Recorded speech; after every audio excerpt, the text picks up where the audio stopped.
"He's perfect for you," my best friend said, already grinning like she'd solved something. "I'm not telling you anything else. Just show up." I showed up. The restaurant was the kind of place with cloth napkins and candles low enough to look romantic, but high enough that you could still read a menu. I got there first, which I always do, because showing up early is the only anxiety management strategy I've never abandoned. I ordered water. I straightened the fork. I checked my phone for no reason.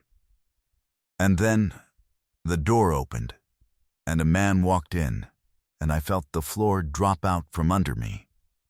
Not because he was handsome, though he was. Not because he was tall, though he was that too. Because I had sat in his classroom for an entire year and called him Mr. Calloway, he froze the same moment I did. The maître was still gesturing toward the table. Neither of us moved. My water glass was sweating in my hand, and I was genuinely unsure whether to stand up, sit down, walk out, or simply cease to exist as a concept. He blinked first. Then he did something I was not prepared for. He laughed. Not the nervous kind. Not the embarrassed kind. The kind that meant he thought something was actually, genuinely funny. And for one horrible second I hated him for it.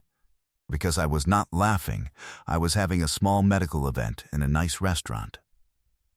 "So," he said, settling into the chair across from me like the ground was not currently unstable. "You're the person Mara won't stop talking about." My phone was already in my hand. I was already texting her. "Are you out of your mind?" She replied in 4 seconds. "You're welcome," with a heart emoji. His name was Daniel. He had been Mr. Calloway to me for exactly 1 academic year when I was 17 and he was 26, in an elective called Contemporary Narratives that I'd taken to fill a schedule gap, and stayed for because he was the first teacher who'd ever told me my writing was not just good, but dangerous. Meaning it got under people's skin. Meaning it was the real kind. He left the school the following year. I went to college. 17 years passed, and now he was sitting across from me in a restaurant with cloth napkins asking me if I wanted to split the calamari. "I should probably clarify something," he said after we'd ordered, and after the silence had stretched long enough to require acknowledgement. "I don't actually remember you from my classes." I blinked. "Mara told me who you were when she set this up. I looked you up." He paused. "Your byline, I mean. I've read a few things. You looked me up." "You looked me up too," he said. "I can tell." I had in fact spent 45 minutes that afternoon reading his faculty page at the university where he now taught, and had closed it exactly 7 times before I stopped. I said nothing. "She didn't tell me you'd been a student," he added. For what it's worth. That part was a surprise to me too. It was worth something. I wasn't sure how much yet. We talked for 2 hours. That was the first thing that alarmed me, because I had prepared an internal exit strategy that involved claiming an early meeting the next morning, and I forgot to deploy it. He asked questions the way I remembered from class, like the answer actually mattered, like he'd been curious for a while and was finally getting to ask. I asked about the university. He asked about the column I'd been writing. I said I was thinking of leaving it. He said, "Why?" I said, "Because I'd been writing safe things for too long and I could feel it in the quality." He was quiet for a moment, and then he said, "That's what you said at 17, actually. In a portfolio letter, you wrote that you were afraid of writing things that didn't cost you anything." I stared at him. "I did look you up," he said. But I also remembered that. I've remembered it for a while.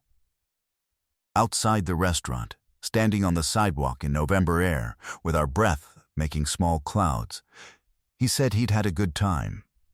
I said I had too, and meant it in a way that made me slightly uncomfortable. He said, This is probably the strangest first date either of us has ever been on. I said, easily, he said, I'd like to do another one. And then I made a mistake. I think this is probably too complicated, I said. The history. I don't know if there's a version of this that makes sense. He nodded. He didn't push. He said, okay, and he meant it, and he flagged a cab and he left. I stood on the sidewalk for longer than necessary. Mara called me 12 minutes later. She didn't even say hello. She said, tell me everything, and do not leave anything out, I told her. She was quiet in a way that was pointed.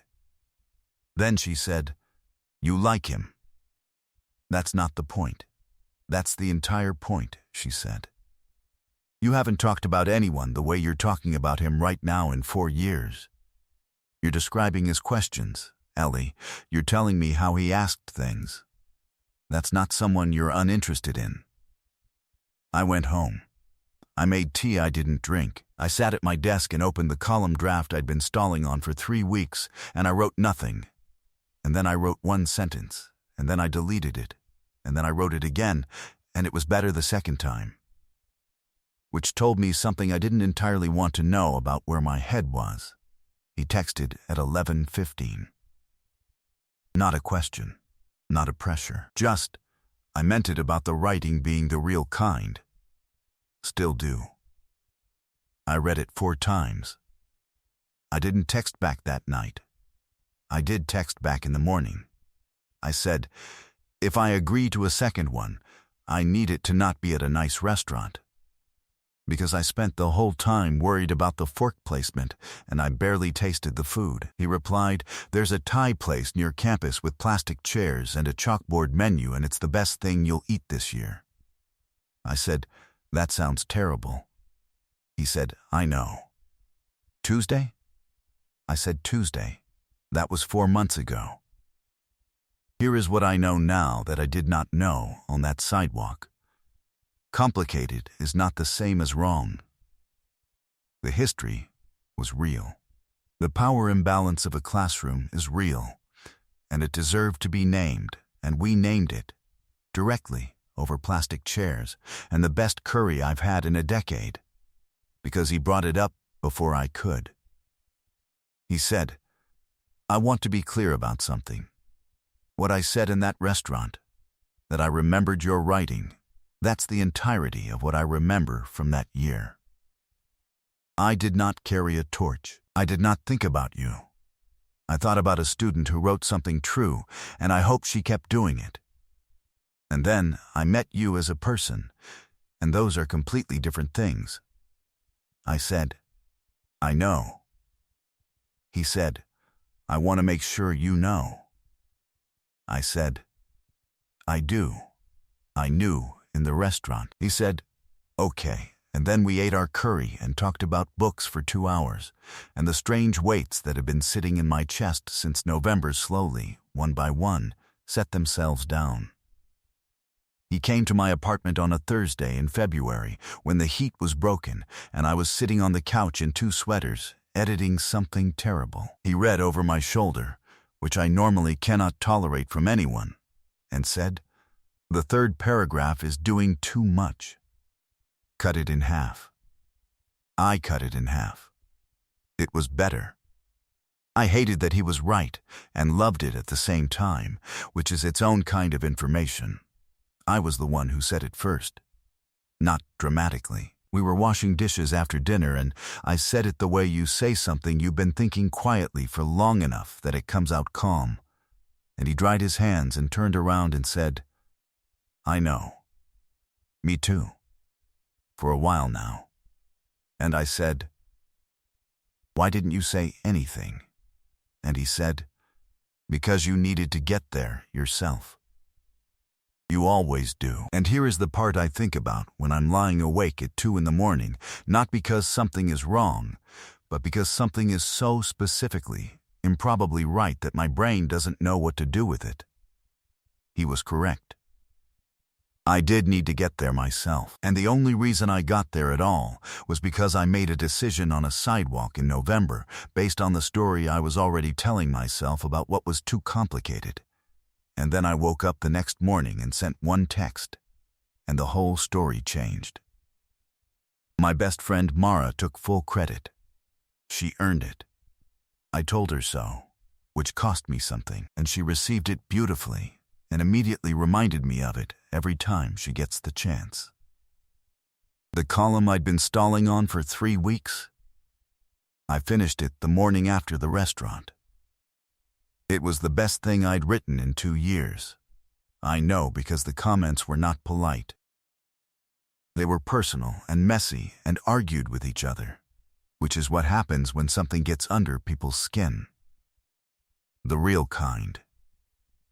Have you ever stood at a decision that felt too complicated and walked away from it, and later realized the complication was the story you were telling yourself, not the truth of the thing? And if someone quietly believed in something you made long before you believed in it yourself, who was that person for you? Tell me in the comments. Subscribe so you don't miss the next one.